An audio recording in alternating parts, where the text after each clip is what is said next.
السلام علیکم. امید ہے آپ سب بخیر و عافیت ہوں گے. آج ہم اوپینین جو ڈسکس کرنے جا رہے ہیں اس کا ٹائٹل ہے دا نیو کولڈ وار. کیا اب افغانستان میں ایک نئی کولڈ وار سٹارٹ ہونے جا رہی ہے؟ آج ہم بہت سارے آرٹیکلز ڈسکس کر رہے ہیں اور تقریباً بہت سارے ابھی تک ہم نے افغانستان سے ریلیٹڈ آرٹیکلز ڈسکس بھی کیے ہیں.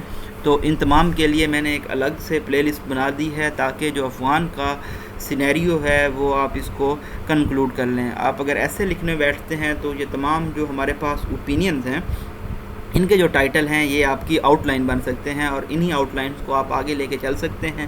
اور آپ دیکھیں آپ نے ایک پیراگراف لکھنا ہے. آپ نے یہ پورا اوپینین اسٹڈی کیا, اس کو آپ نے ایک پیراگراف میں لکھنا ہے جس میں آپ نے تمام جو ہمارے پاس فیکٹس ہیں ان کو اکٹھا لے کے آنا ہے. تو آپ ایک بہت اچھا کوسچن لکھ سکتے ہیں افغان کے معاملے پہ. دا طالبان ریکنکویسٹ ہوتا ہے دوبارہ سے فتح کرنا. طالبان نے دوبارہ سے کابل کو فتح کیا ہے اور اس نے فالو کیا ہے واشنگٹن کی لانگ سفرنگ وڈرال کو.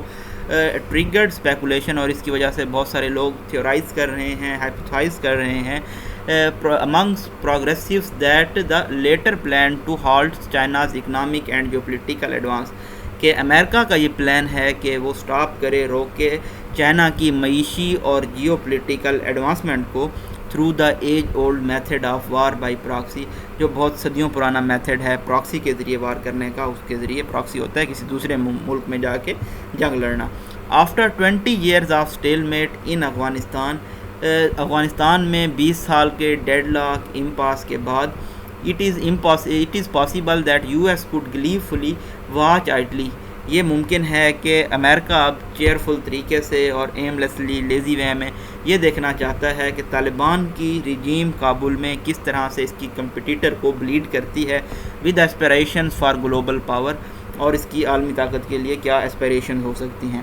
ایڈیشنلی مزید اگر ہم دیکھیں even if through different means, بہت سارے مختلف ذرائع کے ذریعے, does Washington plan to contain China in Latin America, کیا چائنا کو کنٹین کرنا چاہتا ہے واشنگٹن لیٹن امریکہ میں, افریقہ میں یا دوسرے پارٹس آف ایشیا میں.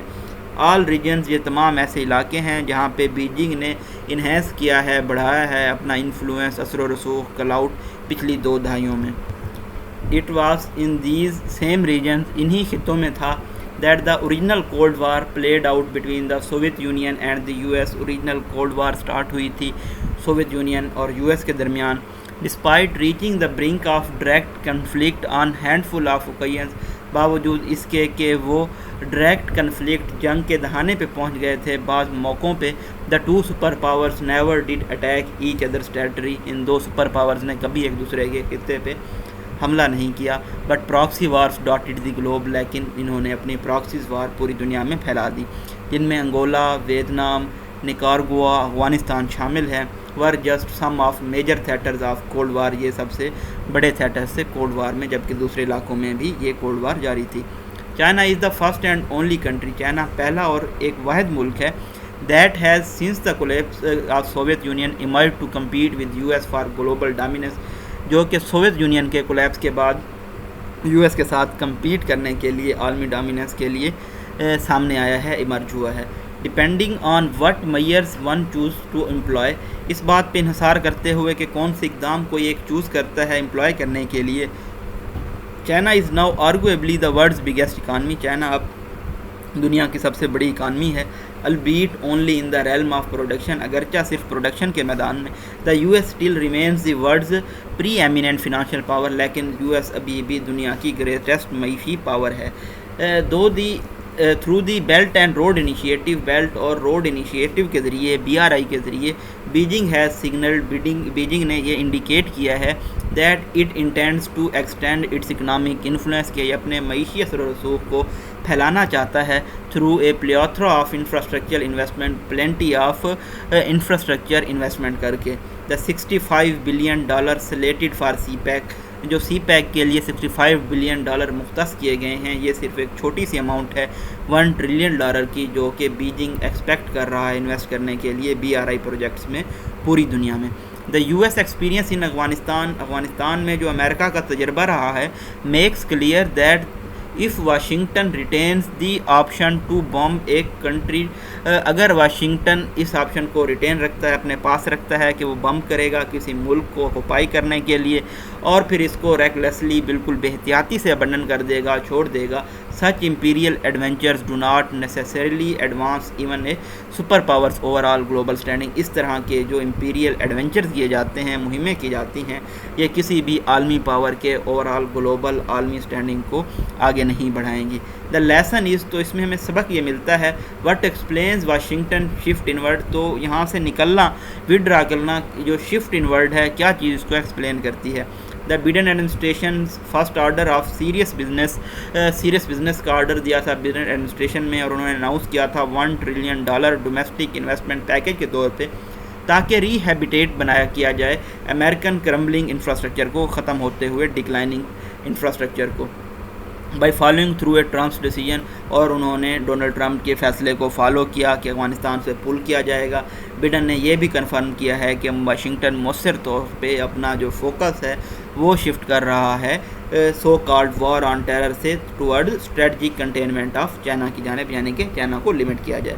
اٹ از دس اپیرنٹ, یہ واضح ہے, American imperial strategists are the very least tempering neoliberal free markets. تو جو امریکن کے امپیریل حکمت دان ہیں وہ بہت کم پیمانے پہ ٹیمپر کر رہے ہیں نیو لبرل فری مارکیٹس کو اور ملٹری ایڈونچرزم کو, جو کہ دونوں ڈامیننٹ غالب آئیڈیالوجیز ہیں, نظریات ہیں واشنگٹن کی پالیسی میکنگ سرکلز میں جب سے کولڈ وار اینڈ ہوئی ہے. نئی کولڈ وار چائنا کے خلاف یہ الاؤ کرے گی ملٹری اسٹریٹجک آبجیکٹیوز کو کہ وہ حاصل کیے جائیں بغیر کسی ہائی پروفائل فیلیور کے, جیسا کہ افغانستان میں امریکہ کے ساتھ ہوا ہے. But to extent that increasingly strained U S China ties, لیکن جس چیز نے یو ایس اور چائنا کے تعلقات کو مزید پیچیدہ کر دیا ہے, will shape the fortune of our putatively shared world for decades to come. تو یہ سپوز کیا جا رہا ہے کہ یہ شیئر کیا جائے گا پوری دنیا سے آنے والی دہائیوں میں. It is worth bearing in mind, یہ ذہن میں نشیں کرنا بہت اہم ہے, that prospective new cold war is fundamentally dissimilar to the super power conflict that defined the 20th century. جو نئی کولڈ وار ہوگی یہ بنیادی طور پہ مختلف ہوگی سپر پاور کنفلکٹ سے جو کہ ڈیفائن ہوتا آیا ہے 20ویں صدی سے. یو ایس ایس آر نے اسپاؤز کیا تھا, ایمبریس کیا تھا سوشلزم کو الٹرنیٹیو کے طور پہ, متبادل کے طور پہ گلوبل کیپٹلزم کے. اچھا, یہ تمام ٹرمیں بھی ہم ڈسکس کر چکے ہیں, سوشلزم, کیپٹلزم, اتھارٹیرینزم. تو it supported national liberation struggle all over the globe. انہوں نے مدد کی ہے قومی لبریشن کوششوں کی تمام دنیا میں. It's practical commitments were certainly flawed. ان کی جو کمٹمنٹس تھیں اس میں خامیاں بھی تھیں کچھ جگہوں پہ, ایون اینٹی ایمنسیپیٹری اور یہ فری فرام ریسٹرین اور کنٹرول بھی تھیں. But the fact that an ideological alternative to capitalism, لیکن یہ حقیقت ایک نظریاتی متبادل کیپٹلزم کے موجود تھا اور یہ انکریڈیبلی بہت بڑے پیمانے پر سگنیفیکنٹ اہم بھی تھا. The new Cold War has not, at least till now, been characterized by any meaningful ideological contestation. نئی وار کو اگر ہم ابھی تک دیکھیں تو کوئی بھی نئی نظریاتی کنٹیسٹیشن نہیں ہے. دا ٹریڈ وار, جو تجارت کی جنگ ہے, ٹرمپ ایڈمنسٹریشن نے انیشیٹ کی تھی بیجنگ کے ساتھ, یہ انسگنیفیکنٹ نہیں تھی. But trade between the two countries still differs, لیکن جو تجارت ہے دو ممالک کے درمیان وہ کم ہو گئی ہے. اینی ادر بائیلیٹرل ریلیشن, دوسرے جو باہمی تعلقات تھے ان کو بھی یہ اثر انداز ہوئی ہے, ان پہ بھی. سملرلی اسی طرح سے بیجنگ چیلنج کر رہا ہے وال اسٹریٹ کی فنانشل ڈومیننس کو, but it yet to transcend the logic of capital. لیکن ابھی انہوں نے اوور کم کرنا باقی ہے جو کیپٹلزم کا لاجک ہے. Even if I take no other metric, اگر کوئی اور پیمانہ نہ لیا جائے, سی پیک نے ایگزیسربیٹ کر دیا ہے, انکریز کر دیا ہے ایگزسٹنگ کلاس, ایتھنک, نیشنل اور ایکالوجیکل ڈیوائڈ کو پاکستان کے اندر. I would be the first person, میں وہ پہلا شخص ہوں گا جو چائنا کو نیم دے گا کہ ان کے ڈیولپمنٹل فٹ پرنٹس اینٹی ایمپیریلسٹ ہیں. لیکن اب تک کی ڈیٹ میں اگر ہم دیکھیں, سی پیک نے ایکویٹ نہیں کیا ماڈل آف ڈیولپمنٹ کو جو کہ ٹرانسینڈ کرے کیپٹلزم کو یا پھر کالونیل اسٹیٹ کرافٹ کو.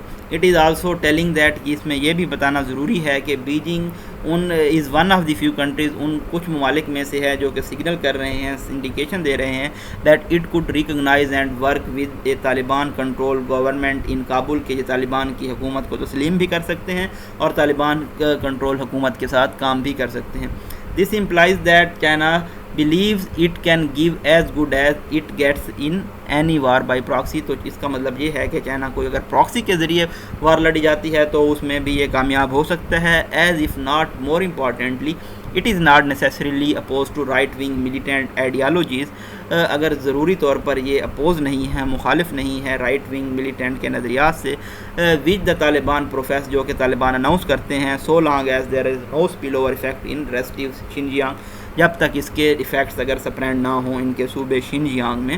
ان سم اگر ہم اس کو نٹ شیل میں دیکھیں، if we are witness to a new cold war, اگر ہم ایک نئی کولڈ وار دیکھنے جا رہے ہیں، دا پروگریسو کازز آف فریڈم، تو جو آزادی کے، ڈگنیٹی کے اور ایکوٹی کے جو کازز ہیں، مقاصد ہیں، وہ بہت زیادہ خطرے میں ہوں گے. انڈیڈ بے شک گیون پاکستان ہسٹری، پاکستان کی تاریخ کو دیکھتے ہوئے کہ ہم ایک رینٹیئر اسٹیٹ ہیں. رینٹیئر اسٹیٹ ایسی اسٹیٹ ہوتی ہے جس میں نیشنل ریونیوز اور رینٹ پے کیے جاتے ہیں فارن اسٹیٹ سے، اور جو پراسپیکٹ ہے بہت چائنا اور یو ایس کا پیٹرونائز کرنے میں، بیک کرنے میں ہماری اسٹیبلشمنٹ کو کمپیٹنگ پرپزز کے لیے یہ پورٹینٹس کرتا ہے، سائن ہے، وارننگ ہے ایک گریٹ ڈیل آف کنفلکٹ اور سفرنگ آلریڈی بروٹلائزڈ ایتھنک پیریفریز میں آ سکتی ہے، اور خاص طور پر عورتوں کے لیے، ورکنگ پیپل کے لیے، اور جو اقلیتیں ہیں، کنفیشنل گروپس ہیں، ان کے لیے. یہ جی بریف انالیسس تھا، اگین ایک اوپینین افغانستان کی سچویشن پہ. تھینک یو سو مچ، اپنی دعاؤں میں یاد رکھیے گا. اللہ حافظ.